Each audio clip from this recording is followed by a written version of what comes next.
they constantly, we told the nursing staff and Elizabeth's midwife, I forget which group she was part of, but she was good. She was the natural midwife in that group. So she was great. Yeah. But the one nurse kept coming in, would you like something for the pain? Would you like something for the pain?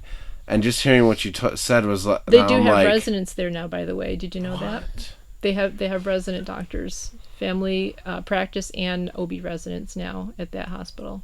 Wow. So that's okay. We're never doing a hospital. Well, I know, but we can help tell it. your friends it matters when Yeah. you have residents, and they're basically looking to get their numbers. I'll just tell my story real quick, just because our first, Mandy's first birth for our son, we did in the hospital, and we went to another place. I won't mention the name of the midwifery that we went to, but there was one lady there. There were 3 midwives. One of them was excellent, but she was on her way out. And there was one that was pretty good, and then there was one that I hate to say it, I couldn't stand her. I definitely butted heads with her, and she was constantly using fear on my wife, and my wife is naturally a worrier, somebody who just can't let things go, usually when she's very scared of circumstances that she can't control. And I could tell that it was just a smokescreen of fear that she was putting on her. And so we were just praying that we wouldn't get her for my son's birth. And thank the Lord we didn't. But after the birth, the midwife that we did get, she was too tired to do the circumcision.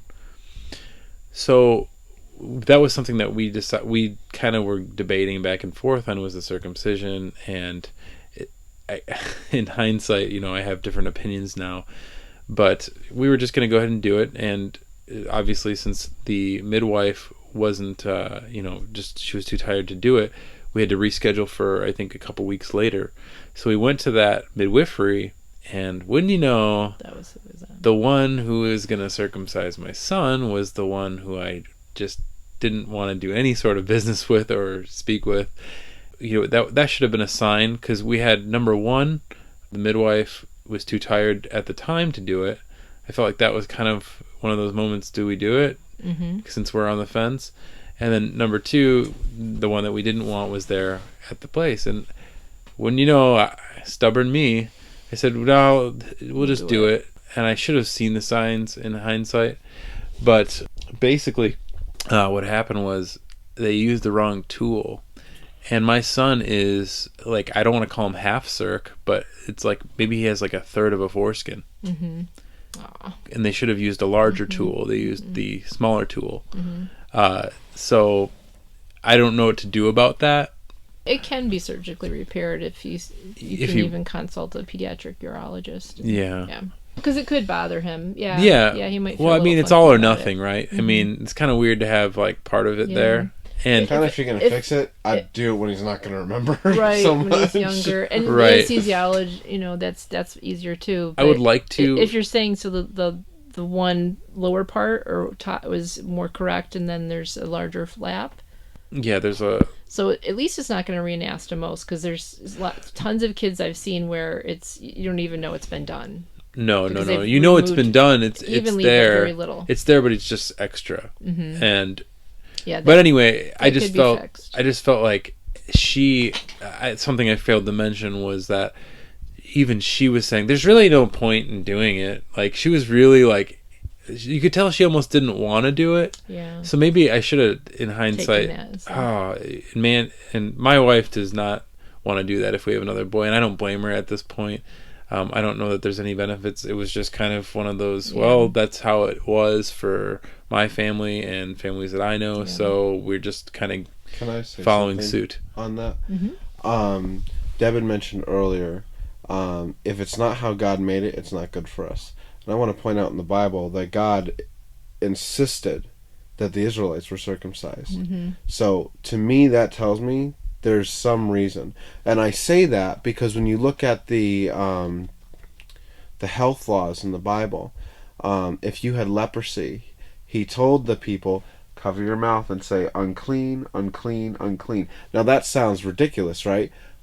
Well, what they didn't know then and what we know now, leprosy is an airborne disease.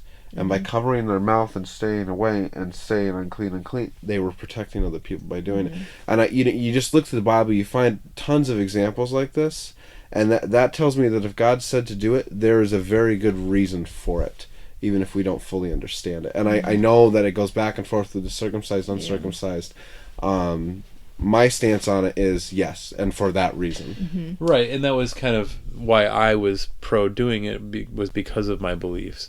And my wife was like, well, whatever, I don't care about that specific thing, but my wife didn't have as much knowledge of biblical understanding as I did on that.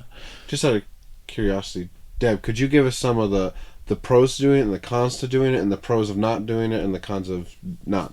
Both sides of the issue. Well, it really is just an issue of choice, and we've known that for probably about 30 years. I can remember when the American Academy of Pediatrics, AAP, one of those governing organizations that's supposed to base all of their decision making, all their bulletins that release on science, said everyone should circumcise. They said that there was a decreased incidence of urinary tract infections. They didn't even address if, at that point HIV wasn't really part of their consideration, or HPV, human papillomavirus either. And so it was just this blanket statement, you should do it. There was no science to it. And then about a year later, they retracted that statement. So I think that was probably in 89, 90 when that happened. And so as soon as, it's interesting the power that these organizations have, because as soon as they retracted that statement, you saw the rates of circumcision go way down. Instead of our nation kind of being close to 90% pro-circumcised, it is now probably about 50, it's about half and half. The rest of the world overwhelmingly is not circumcised. I hear what you're saying, and I would agree in most cases, that we should base our what we do with our bodies on what God told us to do. But I myself have had difficulty, and it was probably because of my experience. And since we're sharing stories, I'll share a story with you. Sure. I saw a lot of circumcisions when I was an OB nurse, and it was because I saw so many and had so many bad things happen that I'd seen happen to babies, particularly this one that I'll tell you, that I chose not to perform circumcisions as a midwife. And I would land in the camp of saying I wouldn't, because I see it as, why is it there? I go back to the original design. Well, God put the foreskin on there. Why are we removing it? That's the inkling part to me. That's the inkling part to me. So there was one case where I was assisting, not a resident, but an attending physician, and all of a sudden he said, oops. And you don't say oops when you're doing that delicate procedure. You just don't see that. And I looked down, and he had made the mistake of cutting right into the baby's urethra. So a poor little guy, like a banana split on the table, and I'm looking at it and he's looking at it. It was uncharted territory. Let me tell you, I'd never seen it since, and certainly hadn't seen it before that. I remember having to get the pediatric urologist up there and having to place a little tube in the urethra and sew things back up. And I said to that doc, many times they would have the nurse be the one to give the bad news. I said, this is a piece of bad news I'm not giving. You're going to go and tell them what happened, and that, oops. Yeah, the oops. Really? Yeah. So that was a game changer for me, and I saw so many badly done ones. What you're talking about is cosmetic. I saw some really bad, changes occur to the anatomy because of the procedure. So it really changed it for me. And then there was the part of me that said, this is one of those situations where we're making a decision for the child. Yeah. And even though it is easier, you're right, to do it when they're smaller. Absolutely. It's a much simpler procedure. Look. It just seems, it's like, it's such a personal choice to, and the reasons for doing it, we were always told, had to do with, what if you can't have the child, if he isn't taught to clean himself, and you've got him as a 80-year-old man in a rest home, and the staff doesn't properly do it, and then he has adhesive tissue, and oh my gosh, it'd be a terrible mess to have him go through the procedure then. Well, and I said to myself, well, for Pete's sake, have the staff learn how to properly take care of the gentleman, and then you won't have that problem. Right. It never made sense to me. All the rationales. I never had. There's never been a scientific reason to do it. And on that note, first let me say it is a personal choice. Yes. And if I wasn't, even according to my beliefs, I would, when I turned 18, I would never go and get myself have it done. No way. Yeah. I'm sorry. It's not no. But to come back to the Bible portion of it, I do hold the belief that God did it for a reason. However, I can also argue for a theological reason, and it is a strong one. You point out that most of the world does not circumcise, which has been true throughout all of history. And the biggest theological point is that it separated the Jews, or the Israelites, from the Gentiles, to be different from them. Yeah. And then when we're looking at the New Testament, talking about the church, we're talking about the circumcised and the uncircumcised. It's not talking about a circumcision of the physical body. It's talking about a circumcision of the heart. Are you different? It was meant to be coincided with the idea of holiness, and holiness is just simply to be set apart. So that may have been his only reason for it. That's a good explanation. And that may be the only reason. I haven't had a son yet, so I haven't had to make that decision. And when you look at human papillomavirus transmission, they had hypothesized that those who were uncircumcised were going to be more carriers of the virus than those who were, and it's really not played out to be the case.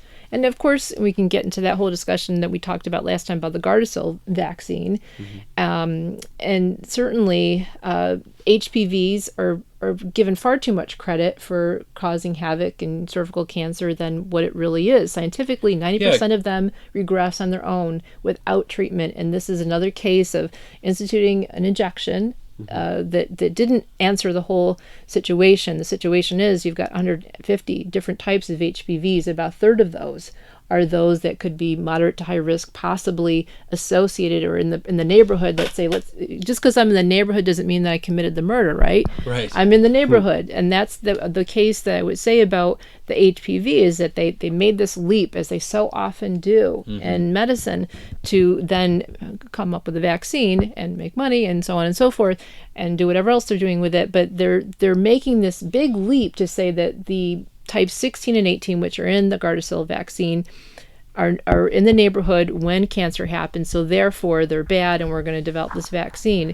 Well, there are all those other numbers out there that we're not addressing, and they forgot to mention that if you've already been exposed to 16 and 18, you get that injection, you're at higher risk for cancer and for getting, for cervical cancer and for other cancers in your body as well. That's funny. So if these things are in the neighborhood, but if soda, microwaves, that they're in the neighborhood too, but and That's more not often, causing but it. they're That's not. not That's causing not it. possible. Yeah. Okay, so Sorry.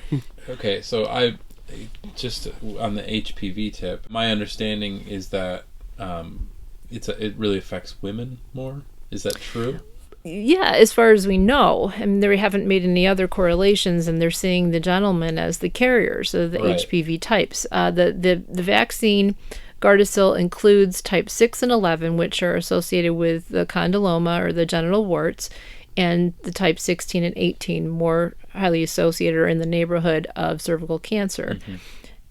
As I said, they're not pre-screening all of these people, all of the young girls who were receiving the injection to see did they already get that genotype exposure. Did they get 16 and 18 before they got the vaccine?